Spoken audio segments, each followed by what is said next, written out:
The parade of grade ones at Saratoga on Saturday continues with one of my personal favorite races.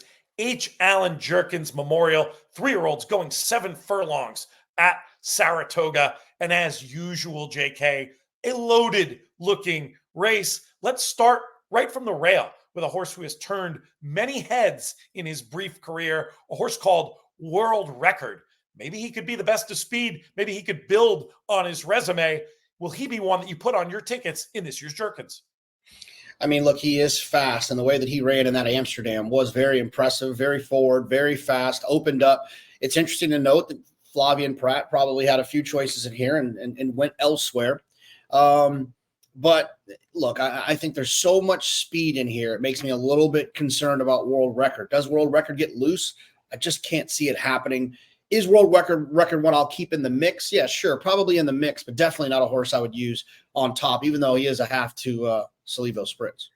Salivo Spritz, a filly owned by our friends at Adelphi Racing Club, where me and some of JK's in-laws were involved in that one. Love that reference. Let's go to number 3, Domestic Product. This horse, you know, when you picture the past performance cut, JK, of a Jerkins winner, I feel like you see something like Domestic Product in your mind. And this horse ran a career best figure when turned back slightly in distance for the Dwyer. But perhaps more significant to me is the fact that the Dwyer, like this race, contested around one turn.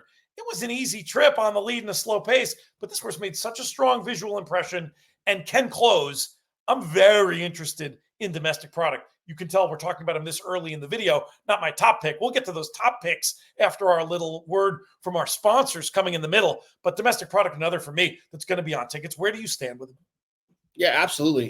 He had a horrible trip in the Kentucky Derby, ran well enough in the Pegasus, in a race with a pretty slow pace. And then he shows back up in the Dwyer and runs extremely well around one turn. I'm not saying he's frosted, right? But he reminds me of Frosted, where he's just been pretty good in the longer distance races. And maybe, just maybe, that cutback is going to kind of sharpen him up enough to take him to that next level. Domestic Product, definitely an A type for me, but not quite my top choice. There was a little bit of back and forth about what was going to happen with number 8, Book'em Danno, this gelding they had talked about sending down to West Virginia to run Friday night. Well, the good news for Saratoga racing fans, we're going to get to see Book'em Danno, this, maybe the most exciting Jersey bred since Bruce Springsteen, JK. This horse has really been extremely impressive, winning up here and also winning down in Monmouth. This is a horse I was on the fence about making a top pick in this spot. Ultimately, I think the way the prices are going to go, another I'm going to use as a top-level contender, but couldn't quite settle on as the top pick. How do you evaluate his chances, and are you happy to see him make the decision to stay up in the Adirondacks rather than go towards those other mountains? No, I'm extremely grateful that he's going to be running here. You know, these big races, we want to see these superstars. We want these races to be as well contested as possible. And not having the leader in the clubhouse when it comes to 3-year-old sprinter and Book'em Danno would have been, unfortunate. I'm glad they made the choice. I understand why the other option was up, as a gelding. The grade 1 doesn't mean much more than the money that'll be in the bank account based on what could have happened at West Virginia. But he's here. He's got a new rider in Javier Castellano. I would imagine that Irad and or Jose, who had ridden him previously, weren't willing to commit to being on Book'em Danno if he was going to go down to West Virginia. And so it was probably a little bit harder to get that commitment for the Jerkins. And you get Javier. Look, he's going to come running. I just don't necessarily trust him at a short price based on his style. It's not about him as an individual. It's about his style. Just cross out Book'em Danno and put Dirt Sprint Closer, and the price he's going to be just makes me a little uncomfortable. I hear you. This video, like so many of our videos lately, brought to you by Winner's Circle Proxy Service. This is the best way to get involved in the Circa Millions and Circa Survivor contests out in Las Vegas. 16 million guaranteed. Get your piece of that pie. Our friends have you covered as far as being able to help you get your bets down throughout the course of the NFL season. exclusive offers for ITM fans. Go to winnercircleproxy.com/ITM. Fill out that form. Let them know we sent you. And while we're plugging things, JK, we'll do a little bit of a house plug here and let folks know that we are running a special YouTube survey.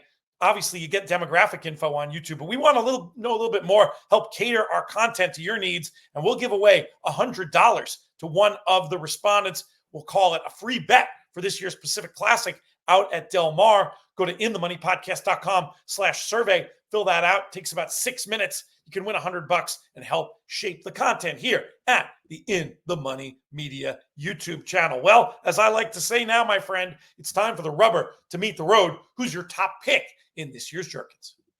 Yeah, look, I'm going to go with Prince of Monaco. I thought Prince of Monaco ran extremely well last time. The pace was very fast, did get a nice setup, broke a little slow, came running, hoping he's going to break a little bit more cleanly this time around. It's not typical that you see Bob Baffert horses breaking slowly. And I just think that he's going to be a little sharper with what? 1, 2, 3, 4, 5, 6, 7, 8 works since then. This was obviously the target. And he's going to be a much better price than you're going to get on a horse like Book'em Danno. I'm going to go with Prince of Monaco.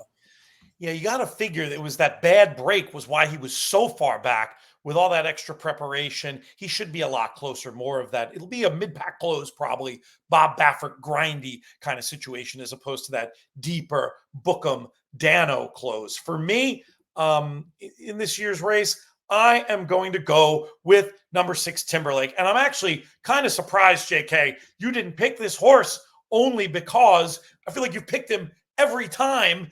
And I picked against him every time. And now the shoe's on the other foot here. I think this is what Timberlake's been wanting to do all along. The turn back in distance, the excellent setup, and because he's theoretically not fast enough. You know, he's been running figures that are not as fast as some of these other horses we've been talking about, but he's got stuff to bring him forward. And mainly that's going a distance he finally wants to go, the turn back, and the setup. I think Timberlake can say bye to the rest of this Jerkins field. Normally I'd throw it home here, but I just have to ask you why you don't like Timberlake in this spot, because you've been the president of his fan club, mailing out buttons and such. He's got 8 races in which he hasn't had a race where he's run a triple-digit buyer. There's a handful of horses in here that have run triple-digit buyers that also are getting to do what they want to do, which is cutting back. I just don't trust him. I think that ship has sailed. I wish he would have turned out to who I thought he would have turned out to in the Breeders' Cup Juvenile when I bet all that money on him on the Breeders' Cup Classic. But I just don't trust that he's fast enough. Breeders' Cup Juvenile, of course, but we know what you mean. And we love having you here, JK. And we got lots more action on the In the Money Media YouTube channel. Make sure you subscribe so you don't miss any of our YouTube exclusive content. And now you've heard what we have to say about these races. We want to know what you have to say about these races. Let us know in the comment what we got right, what we got wrong, and who you think is going to win this year's Jerkens Memorial.